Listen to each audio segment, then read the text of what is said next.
Fala comigo, galera 442, galera que me acompanha aí no Instagram, no YouTube.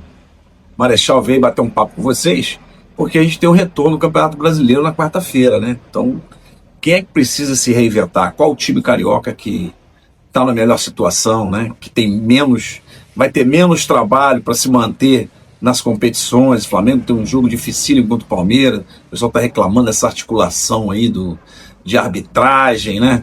Fluminense com Zubeldia, um formato diferente, teve que trocar o treinador a gente fala, né, trocar o pneu com o carro andando, então é um outro trato tático, declarações de alguns jogadores que não tinham treino, o Botafogo precisando se ajustar, né, parece que a bruxa tá solta lá no tapetinho, lá no CT Lunier, e o Montoro tá fora, Pantaleão, são dois desfalques de peso, o Botafogo tem uma sequência aí pesada também, tudo isso a gente vai bater um papo. Vascão, né, pensando ainda no dinizismo como tábua de salvação em virtude dos bons gols, né, do número de gols que tem feito, mas é uma da segunda pior defesa da competição, só atrás, se eu não me engano, do Sport, né? Então vamos ver o que a gente pode enxergar, mas claro, Marechal, né, antes sempre fala com vocês, apresenta vocês o Projeto Betânia, né, de acolhida de rua e dependência química. Eu faço parte há 15 anos do projeto. Um dos motivos que eu tenho as minhas redes sociais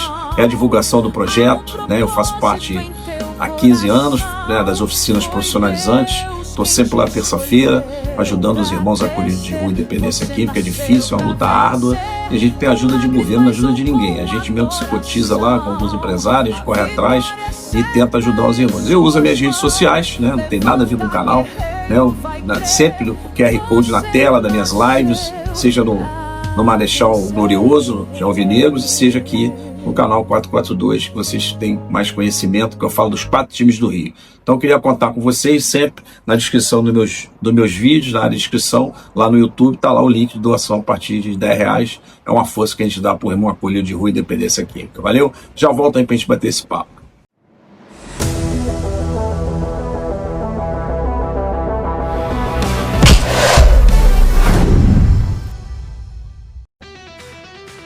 Fala galera, 442, Marechal voltou, né? Eu tô com um campinho aqui atrás, vocês estão vendo aí, um novo layout. E na verdade a gente vai bater esse papo aí, tentando identificar algumas necessidades que nós entendemos, né? Eu não sou o dono da verdade, né? Mas a gente vem acompanhando aí a evolução ou não de alguns times. Eu vou começar até pelo Malvadão, perdeu a liderança aí. O pessoal fala que foi numa tramóia de arbitragem, né, para o jogo do confronto com o Palmeiras no Maracanã, para que esteja à frente do Flamengo. Eu acho que tudo é válido, né, cara, porque faz parte dessa emoção do futebol, dessa magia, né? Mas o que eu vou assim comentar, eu já venho comentando há algum tempo, né? Eu não gosto, né? Felipe Luiz bate muito nesse jogo de transição, né? Chegar em alta velocidade, acho que espaço o Flamengo, até pela capacidade do Flamengo, né, de ter um time muito técnico, não é tomador de bola, dificulta para o Flamengo. Essa é a minha opinião, tá, gente? Quem não concordar, bota no chat aí que a gente proativamente responde a vocês, né? Faz um debate com vocês rapidamente. Eu faço as respostas. Então, eu digo assim, Flamengo... Vou dar um recorte um pouquinho para trás. Na época do Dorival, ele tinha aquele losango: João Gomes, o Thiago Maia, Everton Ribeiro e o Arrascaeta. Era um time tomador de bola? Não. Mas era um time que crescente com a bola no jogo vertical, no jogo apoiado por dentro, né? Perdia essa bola, pressão pós-perda, era no campo do adversário, com bloco alto, né? A defesa ia por risco, empurrava de trás para frente. Então acho que o Flamengo foi perdendo essa engrenagem.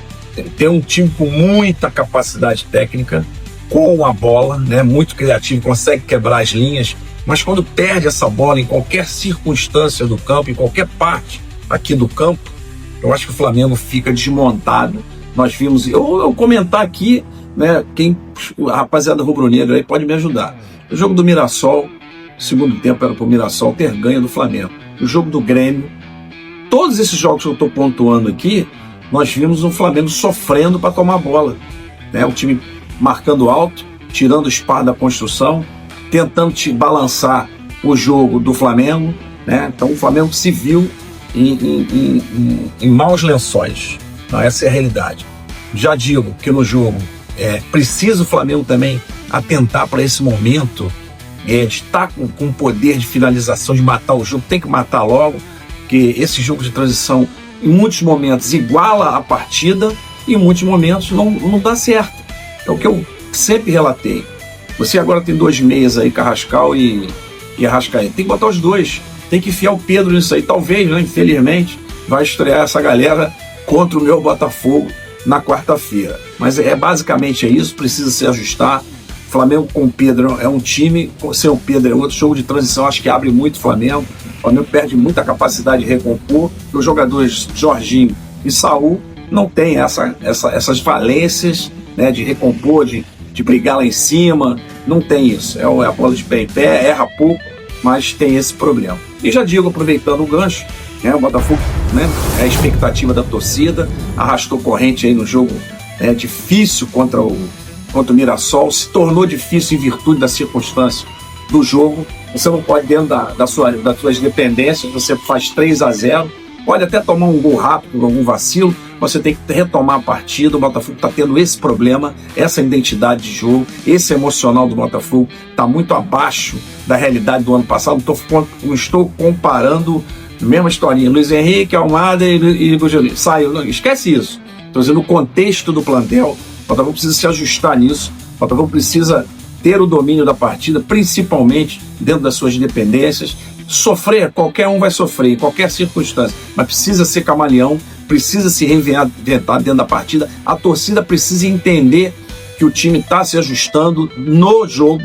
E digo, o David precisa ter mais leitura de jogo, ter um feeling, ter um start, saber da hora de mexer a peça sem trocar 6 por meia dúzia. Esse detalhe é uma coisa que está faltando a esse jovem treinador. Acho que ele não tem esse start de trocar e inverter o jogador de uma posição que ele treinou, não deu certo. Vai acontecer várias vezes isso.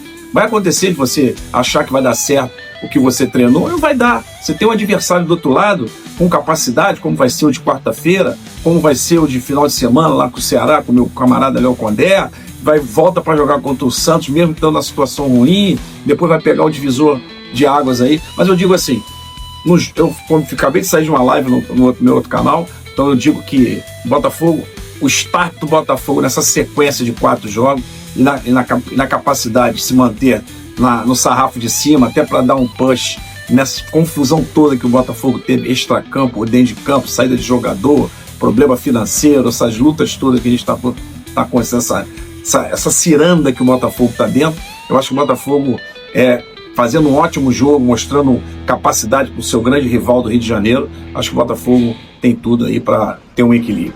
E digo o Vasco, no caso do Vasco, mesmo de dinizismo, né? Só tem segundo melhor ataque, mas precisa ter um entendimento que é a segunda pior defesa do campeonato. Então precisa se estruturar, né? O Vasco tem um jogo, se eu não me engano, contra o Fortaleza, fora, né? É um jogo difícil lá no Castelão. Tem um jogo contra o Clássico, contra o Fluminense, né? Um jogo até, a pessoa tá brincando, vai ser um treininho contra o Fluminense, porque a gente tem a Copa do Brasil em dezembro. Então essas brincadeiras são válidas, claro, e sadias. Tem no Ryan hoje um cara diferente, parece que ele está sendo vendido, mas em 2026 não deve emplacar. Eu digo que é um cara importantíssimo na competição de posições ali, mas acho que ele tem que ser o centroavante. O Vasco precisa ter essa fluidez de corredor com DVD e com o colombiano lá, Andrés, né? Pelo lado direito, precisa ter essa capacidade, precisa ajustar. Verratti pode entrar em algumas partidas, mas a dinâmica do jogo e a necessidade do Diniz de ter essa aproximação em alguns momentos vai enrolar o time. A saída dos 2 zagueiros lá, entraram esses 2 novos, o retorno do Hugo Moura para o meio, a descoberta do Cauã Barros aí deu um equilíbrio ao meio campo do Vasco, com certeza, melhorou bastante. Mas eu digo que no jogo do Vitória, para 6 atacantes para tentar empatar o jogo. Então esqueceu a defesa e foi com tudo. É a característica do Diniz. Então por isso que a defesa é a segunda pior, só atrás do último colocado que é o Sport. E o Fluminense de Zubeldia, né, é um trato diferente do Renato. O Renato parece que estava desgastado já com os jogadores, para efeito de treinamento, teve algumas reclamações. Nós vimos o jogo contra o Mirassol. Eu acho o Zubeldia, né, até acompanho ele, né, acompanhei ele no São Paulo, um pouco conservador. Ele é muito atento ao jogo de transição, jogo de contra-ataque nas costas. Ele está ajustando isso no Fluminense. O Fluminense contra o Galo fez isso, né? Do 3-0, o Galo muito desarrumado, numa linha de 3-4-3, mas no contexto do jogo, na troca, o Fluminense tinha muito espaço, então conseguiu municiar muito os homens da frente, o Serna. Hoje o Serna é um cara muito importante do lado esquerdo ali. O Fluminense não tem um grande plantel, mas tem ótimos jogadores, precisa capacitar mais o time para 2026. Tem um jogo, né? O Fluminense tem um jogo contra o Juventude, se eu não me engano, e depois já pega o Vasco. Juventude e depois muita coisa na minha cabeça, mas Juventude e depois Juventude em casa e pega o clássico aí contra o Vasco. Então é mais ou menos isso. O Zubeldia precisa ter esse entendimento. Acho que o baixinho lá, o Lucas Acosta, é um cara de criação. Acho que ele mexeu errado na época do jogo contra o Mirassol. Acho que mexeu, trouxe o Bernal no jogo, não era jogo pro Bernal. O Fluminense precisa ter aquele domínio, aquele controle, aquela linha baixa, aquele bloco baixo que estava fazendo ali, o bloco médio, marcando antes da linha do meio campo. Foi muito assertivo para jogar nas costas que o Mirassol estava procurando e acabou o Fluminense entregando a sua intermediária. Valeu? Esse era o papo que eu queria fazer com vocês. Muito obrigado. Quem ainda não fez a inscrição no canal do Marechal, vou dar uma moral, fazer divulgação. Vocês sabem que eu tenho o Projeto Betânia também. Canal, _442 no YouTube. E me sigam no Instagram. Valeu, galera. Abraço aí. Valeu.